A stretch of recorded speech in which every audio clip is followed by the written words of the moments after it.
License and registration, now."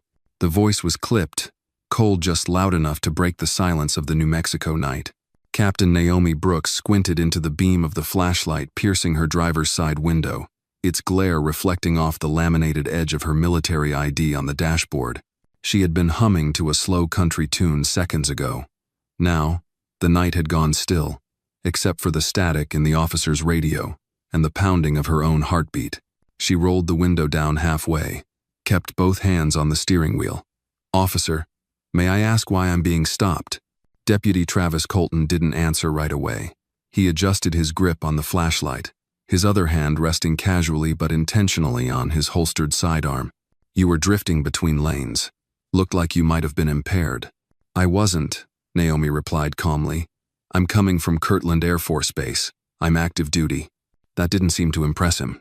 "License. Registration," he repeated, firmer this time. Naomi nodded, moved deliberately toward the glove compartment, and handed over the requested documents. She kept her voice even, rehearsed almost because every black soldier she had mentored had been taught this same ritual. De-escalate. Don't challenge. Stay alive. Colton glanced at the ID, then smirked. "Military, huh? Doesn't mean you're above the law." "I never said I was." His tone sharpened. "Step out of the vehicle." Naomi hesitated, not because she was afraid, because she was trained. Trained to evaluate threats. Trained to respond with restraint. Trained to survive. "May I ask on what grounds?" she asked, her voice still low but clear. "You're refusing a lawful order?" His voice rose, just enough to create tension in the air. "No," she said, slowly reaching for her phone. She pressed the record button and laid the device on the dashboard, its lens aimed forward. "Just documenting this interaction, officer, for clarity." That flicker, just a flicker of something behind Colton's eyes. Not fear, not yet, just surprise. But he masked it quickly. Out of the car, Naomi opened the door and stepped out, her posture upright, unflinching. Even in jeans and a dark green jacket, she carried herself with the discipline of someone who had marched through sandstorms and led convoys under threat of sniper fire. Her hair was pulled back. Her gaze didn't flinch. The street was quiet, the kind of quiet that made you wonder if anyone else was watching. She was painfully aware that no one probably was. He ran her through a field sobriety test. Heel to toe, count backward. Eyes closed, one foot raised. She passed each one without a tremble. Colton scribbled on his ticket pad anyway. "Failure to maintain lane," he muttered. Naomi accepted the paper without a word, got back in her vehicle, closed the door. She didn't cry. She didn't curse. She drove off, straight-backed, hands steady on the wheel, but something had cracked in her chest. Back on base an hour later, the hallways of the barracks were dim. Her room smelled faintly of coffee and clean linens. Naomi set her phone on the desk, rewound the video, and watched the flashlight in her eyes, watched the way his hand danced too close to his weapon, watched herself, holding her breath. She didn't sleep. By morning, the incident was just another entry in the traffic logs of Bernalillo County. But Naomi was already staring at a blank report form, her cursor blinking, because she knew something Colton didn't. He thought he pulled over just another woman on a quiet road. But this time, he had pulled over the wrong woman. At 0700 hours sharp, Captain Naomi Brooks stood in front of her bathroom mirror, tying her hair back into a tight bun. Her eyes were bloodshot from lack of sleep, but her posture was as composed as ever. The uniform she put on wasn't just fabric, it was memory stitched into discipline. The silver eagle on her chest caught the morning light, glinting against the navy fabric. She picked up her phone again, thumb hovering over the video file. She didn't watch it this time. She didn't need to. Downstairs in the base admin wing, the corridors hummed with the usual morning buzz keyboards clacking, low murmur of conversation, someone in a nearby office laughing too loudly at something on the radio. Naomi walked past it all, her boots falling in rhythm. When she reached her destination, she knocked twice on the frosted glass door of Lieutenant Colonel Mike Ralston's office. "Come in," a gruff voice called out. Mike was hunched over his desk, glasses low on his nose, reading a thick stack of readiness reports. He looked up and raised an eyebrow. "Captain Brooks, didn't expect to see you this early." Naomi stepped inside and closed the door behind her. "I need 10 minutes. Off the record. Mike leaned back, immediately attentive. That serious? She slid her phone across the desk. Watch the video. Mike didn't ask questions. He hit play.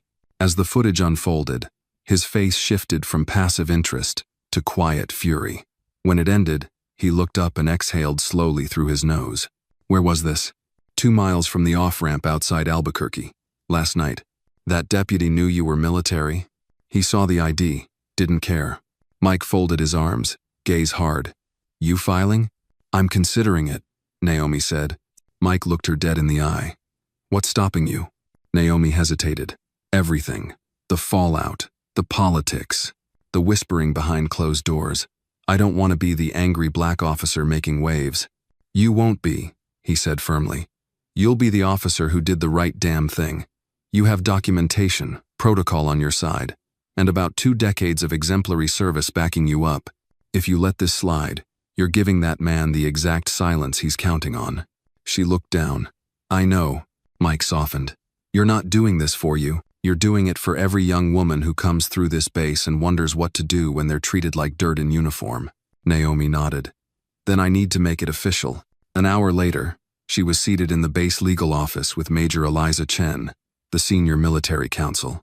Naomi replayed the video once more, this time on a larger screen.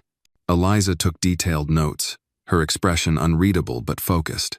We'll submit a complaint with the Office of Inspector General, Eliza said when it ended. And a copy goes to Civil Rights Enforcement under DOJ since this happened off base.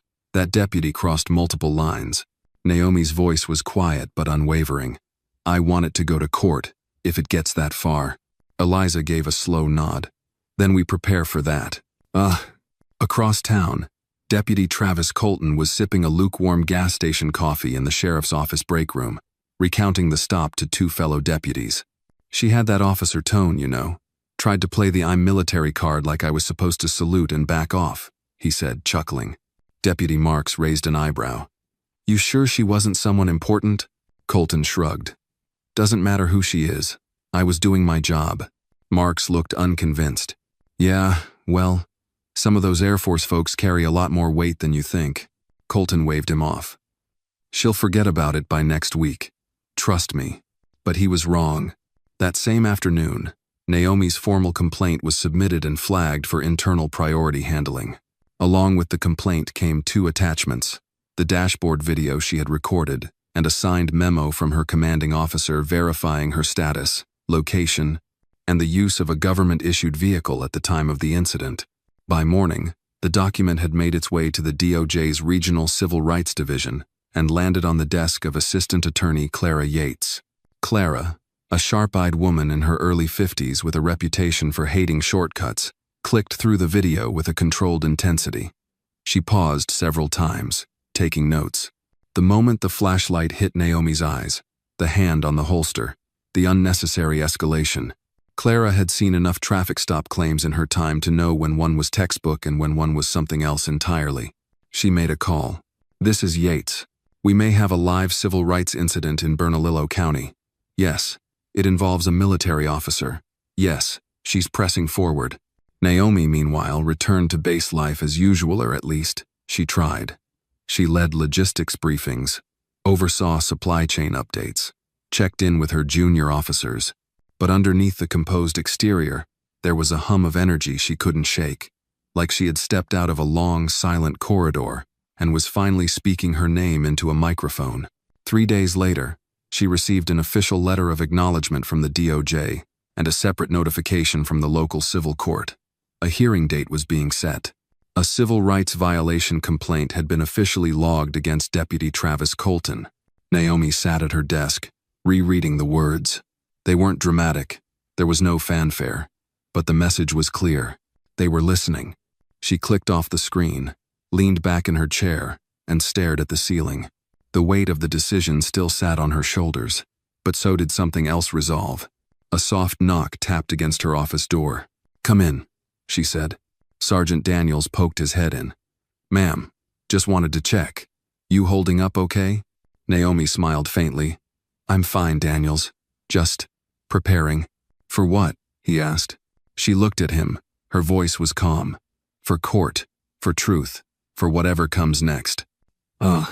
The summons landed on Travis Colton's desk late Thursday morning, slipped into his mailbox like any routine memo. He didn't open it right away. He was too busy laughing at a joke one of the new recruits had told, something crude and forgettable. But when he finally peeled the seal off the manila envelope and saw the court header, his face dropped.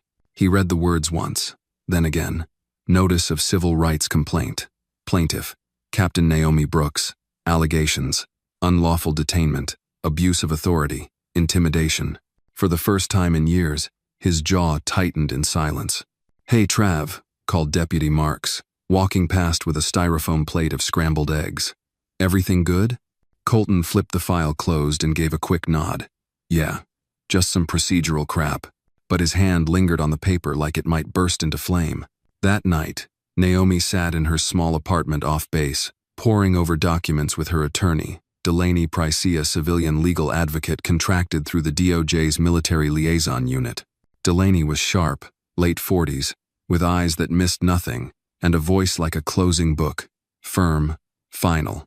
They sat at her kitchen table, the air filled with the faint aroma of reheated chili, and a tension that neither of them commented on. "He's going to try to spin this," Delaney said, flipping through a printed copy of Naomi's written statement. "Make it seem like you were being evasive, resistant." "I know," Naomi said quietly, "but I wasn't." Delaney nodded. "You were calm, compliant. We have that on video. Still, we need to be ready for character attacks. He might question your judgment, your background, even your tone." Naomi arched a brow. "My tone?" Delaney gave a tight smile. "You'd be surprised what people latch onto when they're cornered." Naomi leaned back, exhaling slowly. "I've spent 24 years training young officers on how to conduct themselves under fire.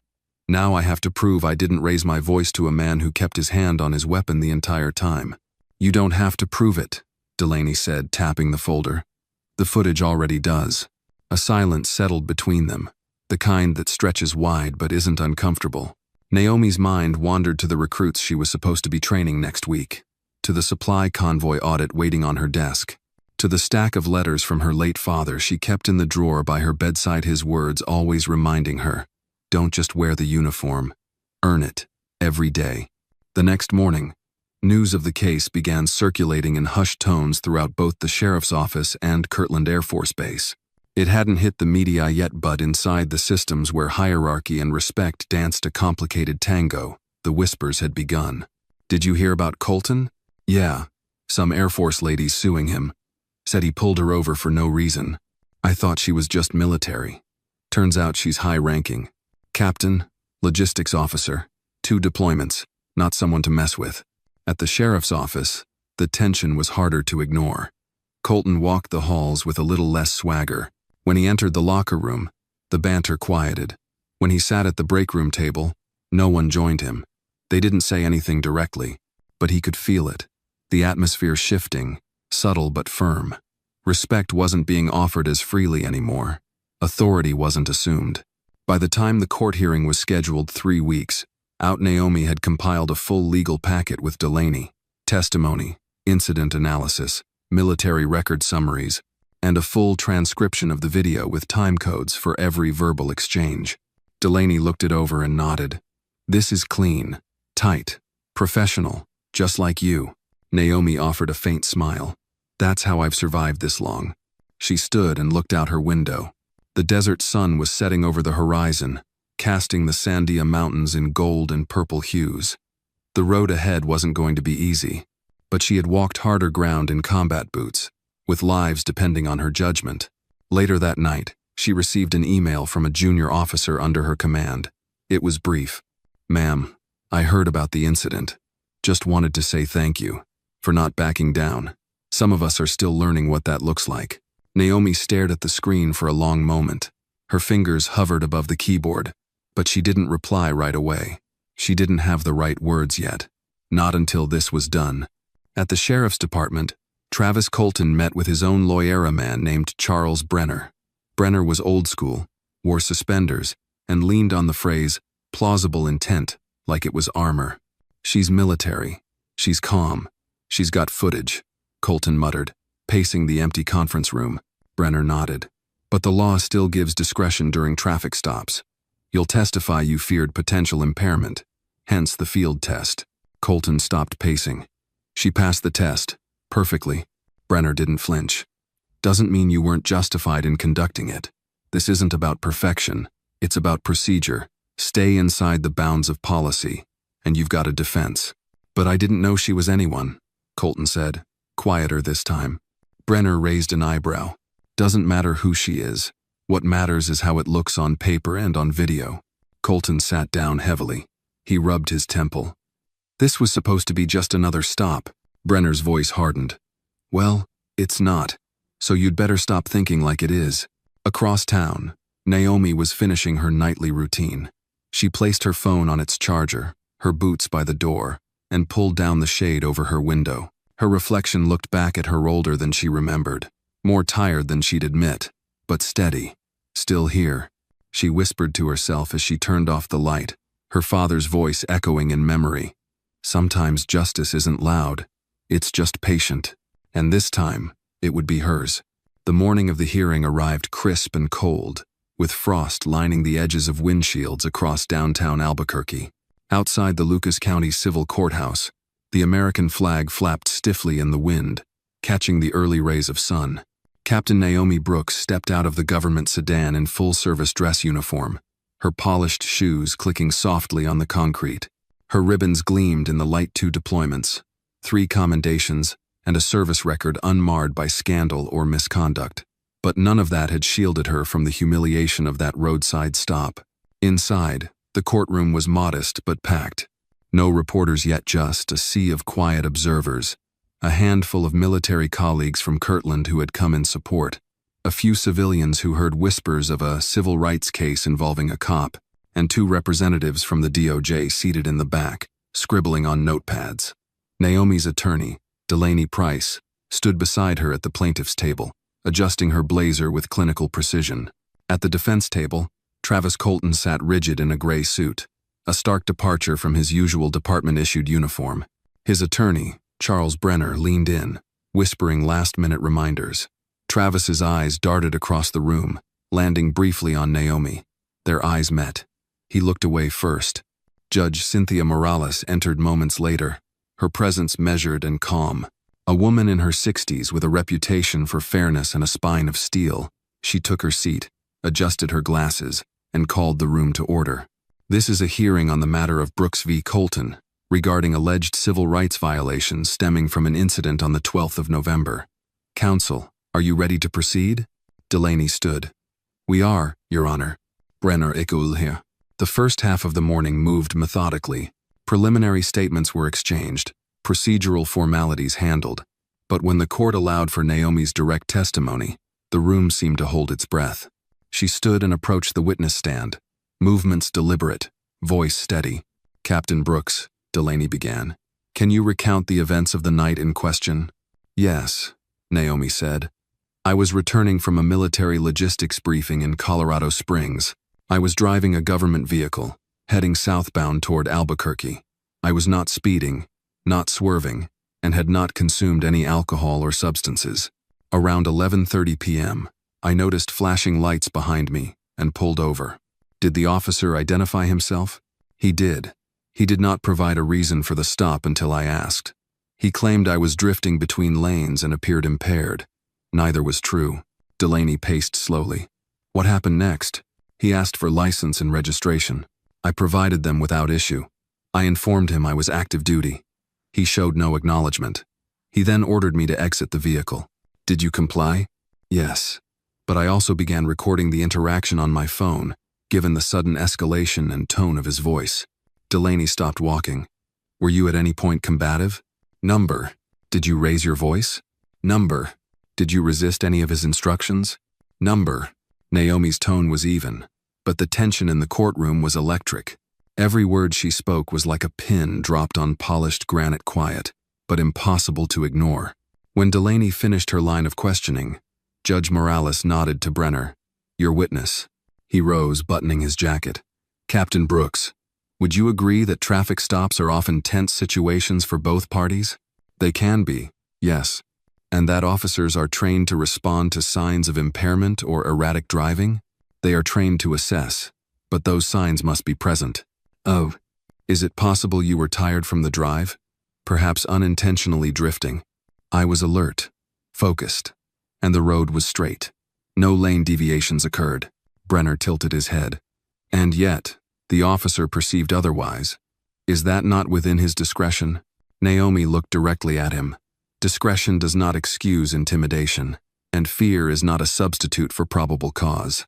The judge raised an eyebrow. Even she seemed impressed. Next came the videos, first from Naomi's phone, then the officer's body cam. The footage played without narration, just the cold truth of tone, posture, word choice. Colton's voice was louder than necessary, his flashlight unwavering in Naomi's eyes. His command for her to exit the vehicle echoed like a shot across a church hall. Her voice, by contrast, was even respectful, deliberate. The room was silent. When the final frame faded and the screen went black, a long pause followed. Then Judge Morales nodded. Thank you. Let's proceed. Travis Colton was called to the stand after a short recess. His posture was stiff, hands folded, jaw clenched. Deputy Colton, Brenner began.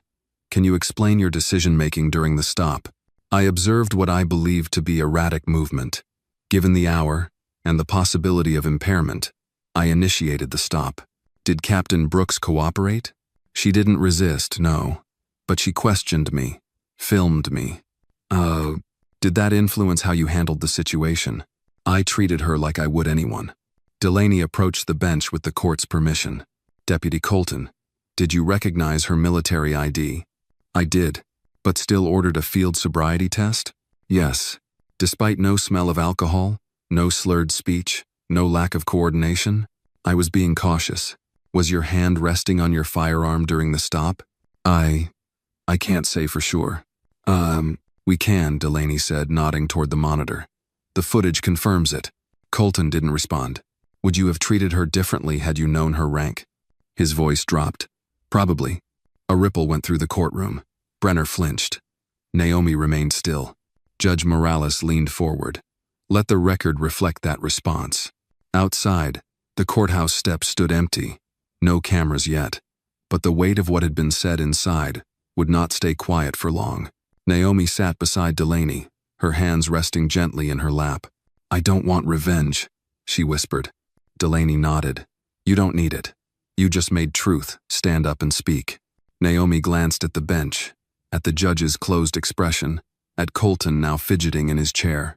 For the first time since that night, she didn't feel small. She didn't feel outnumbered. She felt seen, and that was only the beginning. The courtroom emptied slowly after the midday adjournment. Naomi stepped into the hallway, her heels echoing against the polished tile.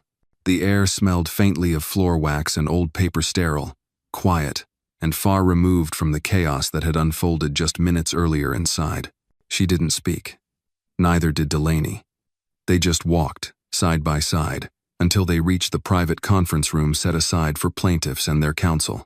Delaney closed the door gently behind them and let out a long breath. That went better than expected, she said, removing her glasses and rubbing her eyes. Naomi remained standing. Her arms were crossed, posture upright, as if still at parade rest. But her jaw was tight, her thoughts elsewhere. He said he would have acted differently if he'd known my rank, she said softly. Delaney nodded. It's on the record. No, Naomi murmured. It's in his bones. That was the difference. This case, this courtroom, this moment, none of it was about one traffic stop. It was about something older, deeper, something ingrained. The look in Colton's eyes when he first saw her that night hadn't been curiosity or caution. It had been condescension, and worse, entitlement. There was a knock at the door. Naomi's aide, Sergeant Daniels, poked his head in. Ma'am, just checking in. You need anything? Naomi offered a faint smile. A nap, and maybe some coffee. Daniels stepped inside, carrying 2 paper cups. Already ahead of you. He handed one to Delaney and the other to Naomi, who took it gratefully. The warm bitterness of black coffee grounded her. Daniels shifted slightly. Just so you know, folks back at base are following this, quietly. But they're watching. Naomi looked at him. And? He hesitated. They're proud. even the ones who won't say it out loud. She nodded, eyes misting just for a second before she blinked it away. That's good to hear. Back inside the courtroom, the second half of the day's proceedings began with expert testimony. Delaney had arranged for a retired police captain, Marcus Ewan, to speak on standard traffic stop protocols. He was seasoned, thoughtful, and deeply familiar with the difference between cautious procedure and implicit bias.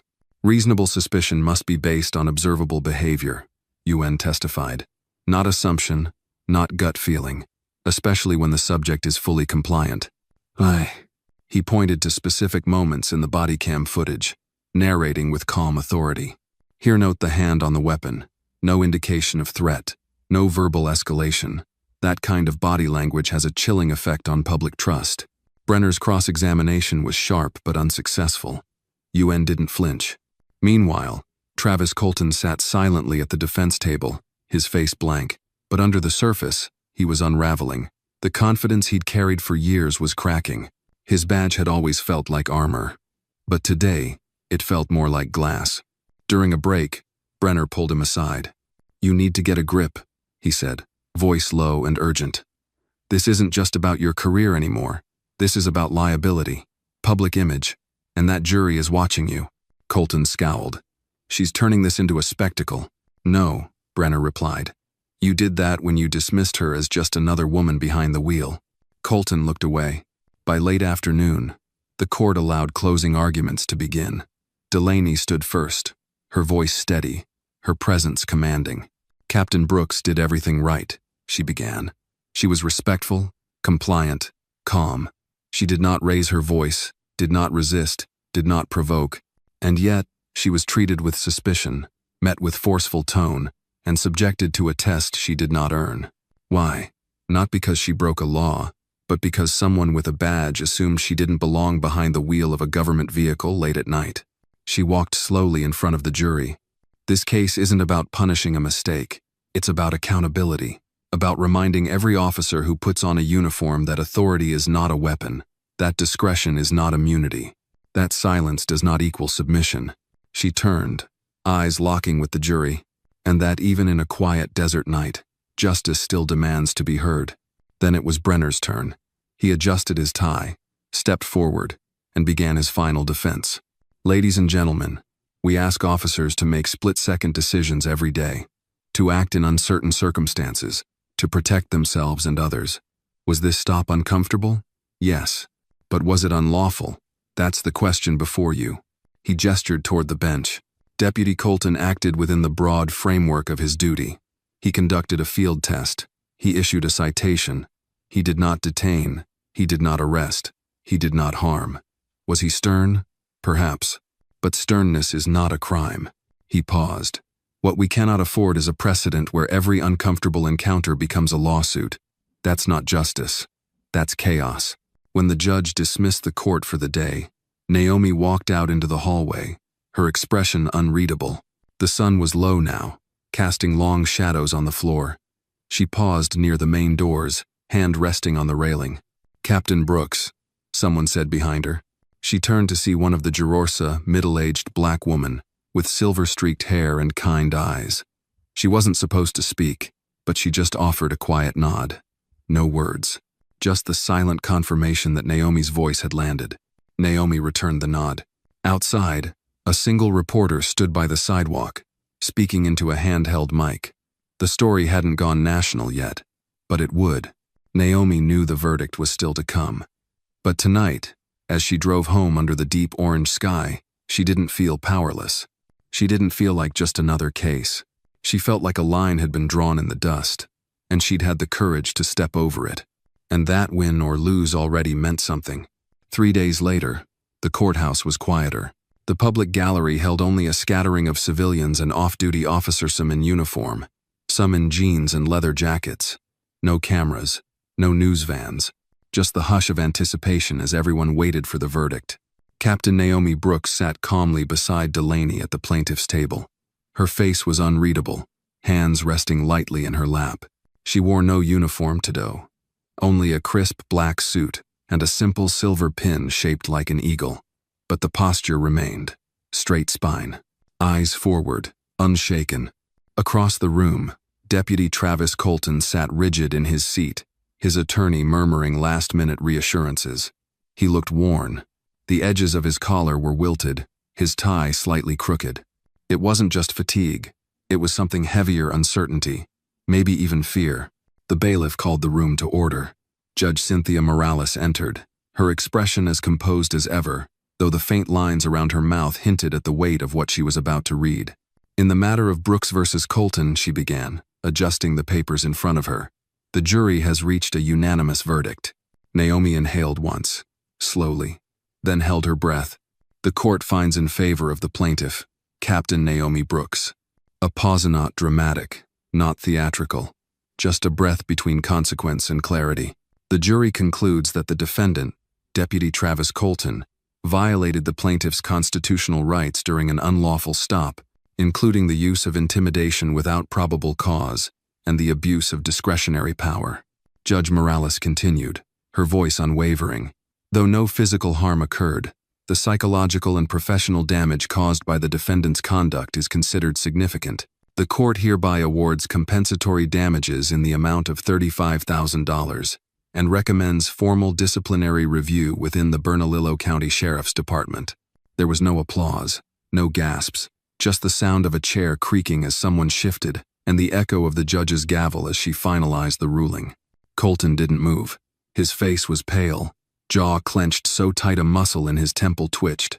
Brenner leaned in, whispered something, but Colton didn't nod, didn't blink. Naomi didn't smile. She didn't bow her head in relief. She simply breathed, exhaled the tension that had lived beneath her ribcage for weeks. Delaney placed a hand lightly on Naomi's arm. "It's done," she whispered. Naomi nodded, eyes still fixed forward. "It's begun."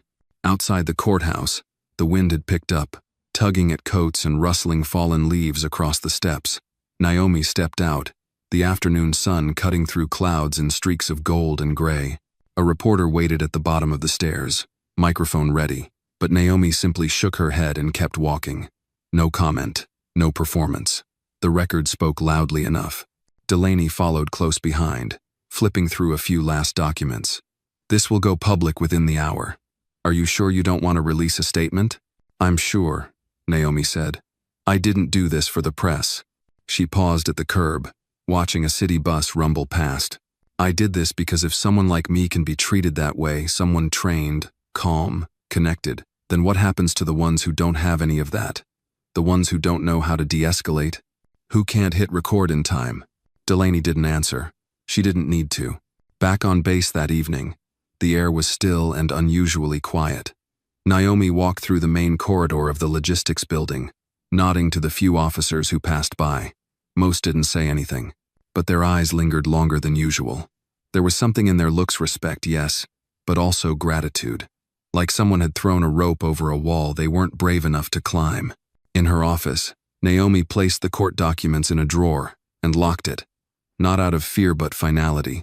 This chapter was closing, not erasing, but setting, like concrete. She sat for a moment in the silence, her hands folded, her thoughts drifting to her father again, his voice in memory. "You don't fight for yourself. You fight for the day someone else won't have to." A soft knock broke her reverie. "Come in," she said. Sergeant Daniels entered, holding a folded sheet of paper. "From the base commander's office. It's unofficial, but you might want to see it." Naomi took the paper and unfolded it. A short paragraph, typed cleanly, unsigned but unmistakably formal. "Captain Brooks, your conduct during the recent legal proceedings has reflected extraordinary professionalism, integrity, and leadership. Your actions have inspired dialogue across multiple units regarding authority, respect, and accountability. Thank you for reminding us what service looks like on and off the field." She read it twice, then folded it neatly and placed it inside the drawer with the court documents. Daniels lingered. "Permission to speak freely, ma'am?" "Granted. I've served under good officers, but what you did," he paused, shaking his head. "It wasn't just brave, it was necessary." Naomi looked at him, her gaze softening. "Necessary isn't always easy." He smiled faintly. "But it matters." When he left, Naomi leaned back in her chair, finally allowing herself a moment of stillness. The battle was over, but the warth deeper one, the quiet one, against prejudice masked as protocol wasn't done. Not yet. But maybe, just maybe, today had moved the needle forward. As the sun dipped below the edge of the base buildings, casting long shadows across the tarmac, Naomi closed her eyes and let the silence settle. Not as a weight, but as peace, because she had shown the world what a badge could never silence: dignity and truth. And in that truth, she found something rare: justice, not loud, but lasting. 2 weeks after the verdict, Captain Naomi Brooks stood at the front of a lecture hall on Kirtland Air Force Base, dressed not in uniform, but in civilian clothes, dark slacks, a crisp blouse, her hair tied back the way she always wore it. The room was filled with fresh recruits, their faces young and eager, some barely 20. They sat in straight rows, hands folded or pens ready, waiting for a lesson on logistics command structure. That was the official topic. But Naomi had something else in mind. She looked out at the room for a long moment before speaking. "Before we begin, I want to ask you something," she said. "How many of you believe a uniform automatically earns you respect?" A few hands went up, tentative, unsure. Others looked around, confused by the question. Naomi gave a small nod. "I understand why you'd think that. We're trained to believe the insignia speaks for us. That rank guarantees honor. But let me tell you something that doesn't make it into the manuals." Her voice dropped just slightly, her tone more intimate now. "Respect isn't automatic. It's proven through actions, through restraint, through how we carry ourselves when no one is watching. The same goes for power, rank, authority. Those aren't shields. They're weights. And if you don't carry them with discipline, you don't deserve to carry them at all." Silence settled in the room. Not the restless kind. The listening kind. One recruit in the third row, a young man with freckles and a buzz cut, raised his hand. "Ma'am, did something happen?" Naomi considered him for a moment, then said, "Yes, something did. And it reminded me that leadership isn't about shouting orders or standing at the front of a formation. Sometimes, leadership is as quiet as standing up in court and telling the truth." No one took notes during that part of the talk, but Naomi didn't mind. It wasn't meant to be written down. It was meant to be remembered. Later that afternoon, she sat alone in the break room with a cup of chamomile tea. She stared out the window at the base's southern airfield, where a cargo plane lifted into the sky, its engines humming low and steady like a heartbeat. She hadn't spoken publicly about the verdict. No interviews, no op-eds, just the court transcripts and a few internal memos circulating in federal offices. But the impact was beginning to ripple. The sheriff's department, where Travis Colton had served, had opened an internal review into discretionary use of force policies. Colton himself had been placed on extended administrative leave. Unofficial channels buzzed with rumors of a quiet resignation in the works. Some said he'd leave law enforcement entirely. Others weren't so sure. Naomi didn't care. She hadn't filed the lawsuit to end his career. She filed it because he hadn't seen her humanity, and someone had to hold that up to the light. That evening, her phone buzzed with a message from her mother in Atlanta. A simple text: "I saw what you did. Your father would be proud." Naomi stared at it for a long time before replying, "I hope so." Across town, Travis Colton sat in his garage, a beer half empty beside him, the court envelope still resting on his workbench. He'd read it a dozen times. The ruling, the transcript, his own recorded words, now forever part of public record. "I probably would have handled it differently if I'd known her rank." That line had echoed through the courtroom like a confession. He hadn't meant it to be, but it was. He'd spent most of his life believing that the badge he wore gave him certainty, clarity, authority. Now, it just felt like a costume, a faded shield, one he might never wear again. He looked down at his hands, calloused, stained from engine oil. He'd thought he was untouchable, but now, strangers knew his name, not for valor, not for saving anyone, but for a decision made on a quiet stretch of highway that had exposed what he hadn't realized about himself. Back at the base, Naomi walked the perimeter trail behind the logistics compound. It was nearly sunset. The sky burned orange and purple, casting long shadows across the tarmac. She walked slowly, hands in her pockets, listening to her boots crunch against gravel. At one point, she stopped and looked up. The flag above headquarters fluttered gently in the wind. She remembered her first deployment, Kandahar. The heat. The chaos. The way her commanding officer had once said, "Don't let your heart harden. The world will try to do that for you." She hadn't hardened. Not yet. Even after all this. And maybe that was the greatest victory of all. She turned back toward the building, her steps slower now, more reflective. The fight had cost her something. Time, energy, nights without sleep, but it had given something to clarity, voice, a renewed understanding of what leadership meant in a country still learning how to treat all its citizens with equal dignity. In her office, she jotted a quick note into her personal journal before locking it away. Power without humility is a threat, but truth, carried with grace, leaves a mark that echoes. She didn't need an audience. She didn't need applause. She had her name, her voice, her honor. And for Naomi Brooks, that was more than enough. 1 month later, the base held its quarterly leadership summit, a closed-door gathering where seasoned officers mentored the rising class, those freshly promoted or tapped for future command. Naomi hadn't planned on speaking. Her name wasn't even on the roster. But 2 days before the event, Colonel Hastings, the base commander, stopped her in the hallway with a quiet, deliberate tone. "Brooks," he said, "I'd like you to close the summit." Naomi blinked. "Sir, I'm not in the rotation." Hastings nodded. "That's precisely why it'll matter more." So that Friday afternoon, Naomi stood in the center of a modest briefing room, not behind a podium, not elevated above anyone but at ground level, among her peers. The chairs were arranged in a horseshoe. Everyone sat close. She didn't use a mic. Her voice didn't need one. "Most of you know my record," she began. 24 years in service, 2 deployments, 100 convoys coordinated, 1,000 forms signed. A small smile touched the corners of her mouth, just for a second. "But that's not what brought me here today." She paused, letting silence fill the space. They leaned in. "A few months ago, I was pulled over on a quiet road. Nothing dramatic, no flashing headlines, just a memento flashlight in my face, a hand hovering over a weapon, a voice that didn't see me as human. It could have gone a different way. I thank God it didn't. But it reminded me of something we don't talk about enough in leadership circles." Her voice softened, grew more deliberate. "Wearing a uniform doesn't make you a leader. Giving orders doesn't make you right. And holding power doesn't mean you're just. What defines us truly is how we act when our authority is challenged. When someone questions us, when someone doesn't flinch the way we expect them to." A man in the front row, Major Allen, known for his brusque style, shifted in his chair. Naomi noticed, but didn't pause. That deputy didn't see my rank, didn't care about my record. What he saw was a black woman alone in a government SUV. And what I saw was a man who believed his badge gave him permission to intimidate. She let the weight of those words settle.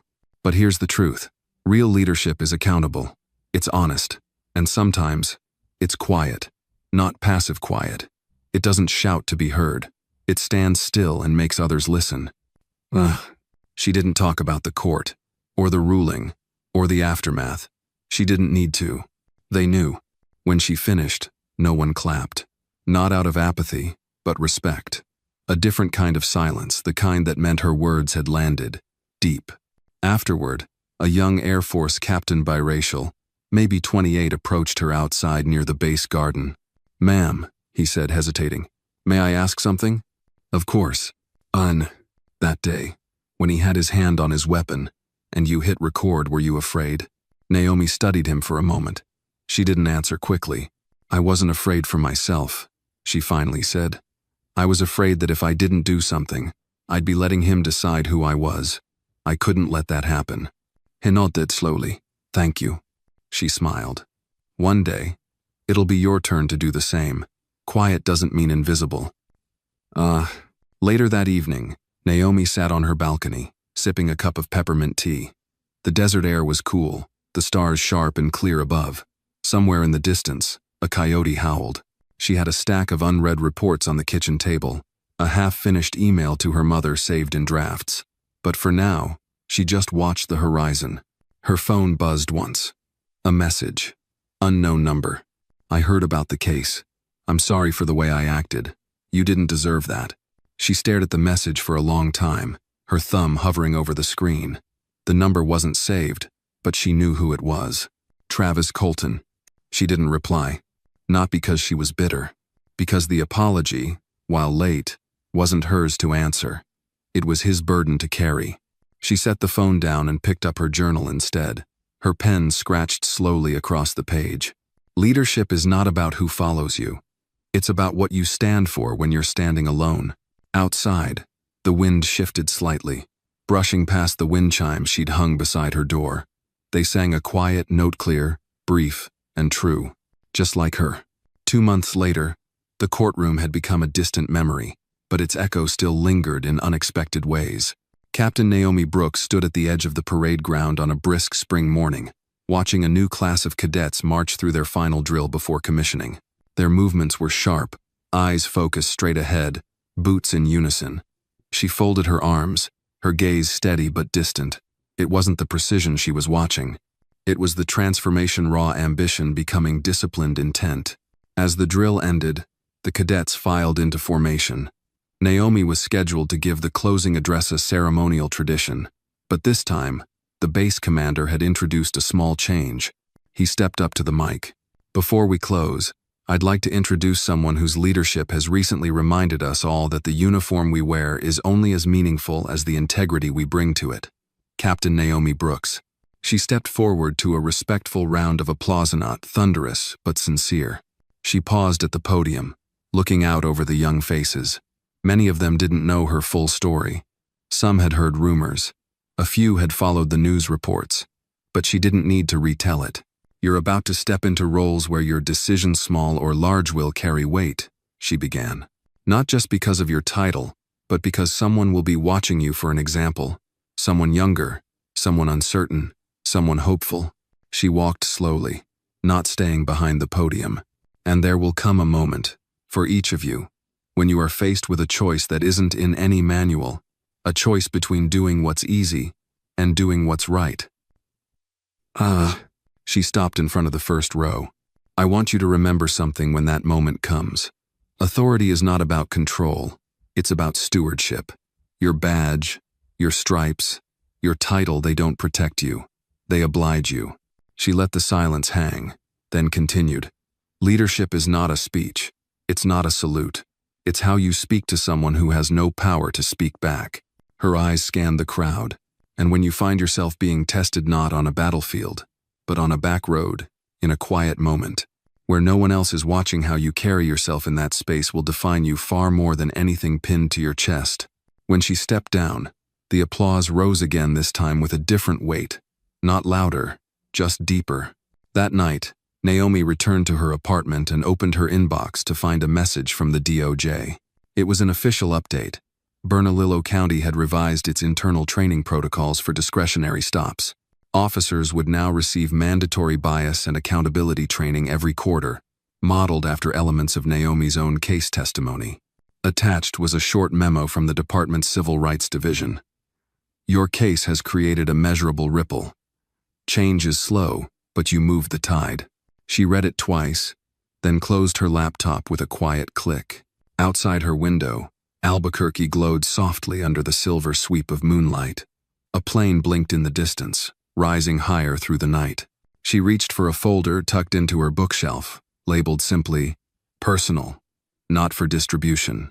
Inside were printed copies of her case summary, the court's ruling, her own notes from the days following the verdict, and a single photo, herself in uniform, taken 22 years ago, before her first deployment. Young, hopeful, proud. She slipped a new page into the folder, a copy of the DOJ memo, then closed it. No interviews, no podiums, just the record. That was enough. Across the city, Travis Colton was seen cleaning out his desk for the last time. No ceremony, no formal goodbye.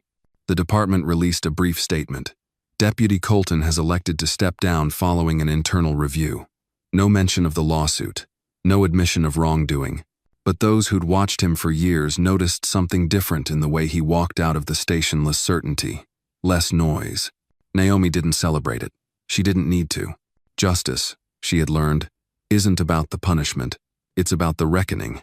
And reckoning had come not with shouts, but with truth, persistence, and patience.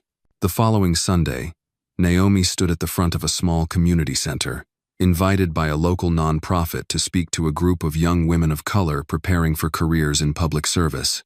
She wore civilian clothes again. No medals, no rank, just presence. A teenage girl in the second row raised her hand. "Weren't you scared?" Naomi smiled softly. "Yes, but fear isn't a sign of weakness. It's a reminder of what's at stake." The girl nodded. Naomi leaned in slightly. "What matters is what you do next. Fear doesn't define you, courage does." The girl wrote it down. After the event, as people filed out, a grandmother in a blue sweater lingered behind. She approached Naomi slowly, gripping a cane with one hand and a leather-bound Bible in the other. "You don't know me, child," the woman said, voice rough with age. "But I watched that trial on my son's laptop. I prayed for you every night." Naomi's throat tightened. "Thank you, ma'am." The woman reached out and touched Naomi's wrist. "You didn't just win a case. You reminded us we're not invisible." That night, Naomi returned home and stood once more on her balcony. The city was quiet, the stars clear. She closed her eyes and breathed deeply. The fight had not been for headlines. It had been for something quieter, stronger, and it was not the end. It was only the beginning of the kind of legacy no rank could bestow. A legacy of courage, of integrity, of quiet, unshakable strength.